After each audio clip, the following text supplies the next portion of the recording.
Even earlier than normal, the prison guards woke everybody up by banging their swords on their shields and yelling, "Everybody up! And in the courtyard, the witch Exelinor has called a crisis meeting." Blearily and half asleep, Hiccup staggered up the dungeon stairs to the courtyard with all the other slaves, and then suddenly he felt very awake indeed. Nerve-tinglingly, eye-openingly, brilliantly awake as he tried to peer between the enormous guy in front of him to see the witch and Alvin the treacherous sitting at the table. The witch was tapping her iron fingernails, and in front of the witch was yet another someone who Hiccup knew from the past. They say that the past has a way of catching up with you, and the distant and not so distant past was certainly catching up with Hiccup big time in the 2 to 8 days in which he had been trapped in the great prison dark heart. The hairy, scary librarian was holding in his hands Hiccup's helmet, the one that Windwalker had accidentally left in the bay because he was so upset. Arg! It was too late for Hiccup to get away now. He was so wedged in by the crowd he couldn't even move. Alvin the treacherous stood up, his warts swelling with revolting, gloating triumph, like he'd just won the barbaric games. "Miserable slaves of the Amber Slave Lands," called out Alvin, "we have a traitor in our midst." Murmurs of astonishment among the slaves.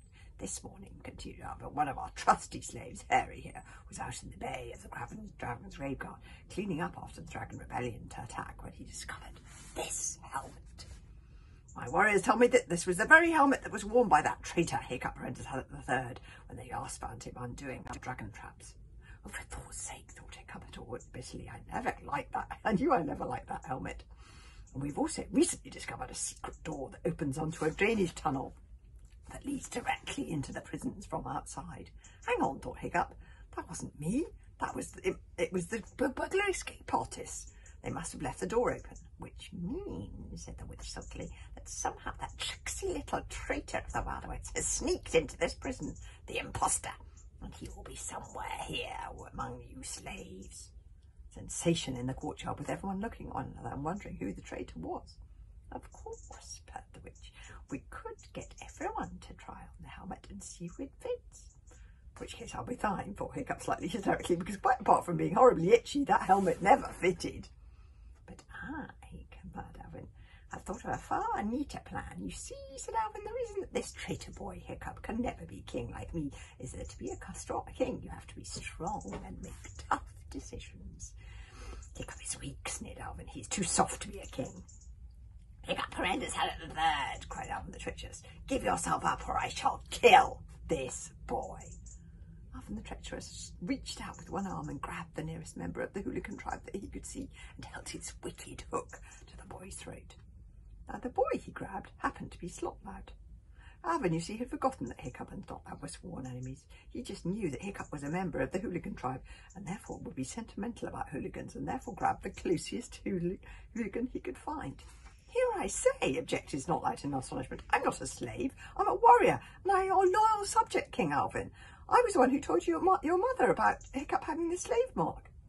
Slotloud had already had a very difficult 24 hours. His ego had taken quite a bashing out there on the sands yesterday. But you see, Alvin the treacherous did not have a grateful nature. Alvin ignored this, and if anything, held the hook a little closer. So the blood dripped down from Slotloud's throat. "You better be quick," screamed Alvin. "This hook is hungry." Now this is what you might call a mental dilemma. No, sorry, not a mental, a moral dilemma. Slotloud had been mean to Hiccup all his life. He was a bully and a thoroughly bad lot. He was indeed the one who had thrown the stone that revealed Hiccup as having the slave mark when Hiccup had been about to be triumphant champion of champions and king of the Wilderwest in the Flint Flashband School of Sword Fighting. But how could Hiccup in cold blood let Alvin the treacherous kill Slotloud? Slotloud was his cousin and fellow human being. And maybe, just maybe, very, very deep down indeed, there was some good in Slotloud after all. And possibly there was some way out of this completely packed courtyard so he could escape even after he'd given himself up.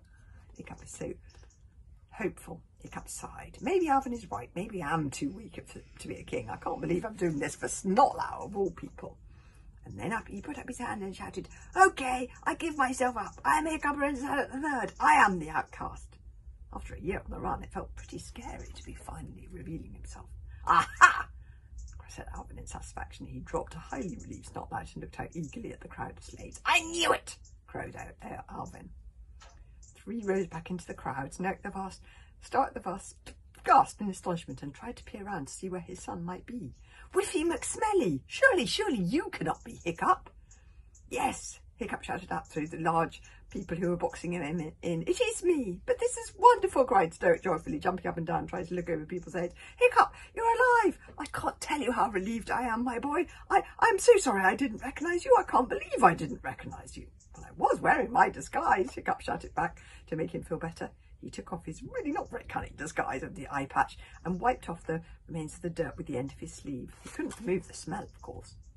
And I changed it a bit because I got a little older. I came to see if I could help. Less talking, yelled Alvin. Don't let the little rat talk. He's always talking his way out of trouble. Pass him to the front, up to the front there. The crowd round Hiccup picked him up and hand to hand passed him over everyone's heads up to the front where the witch and Alvin were standing.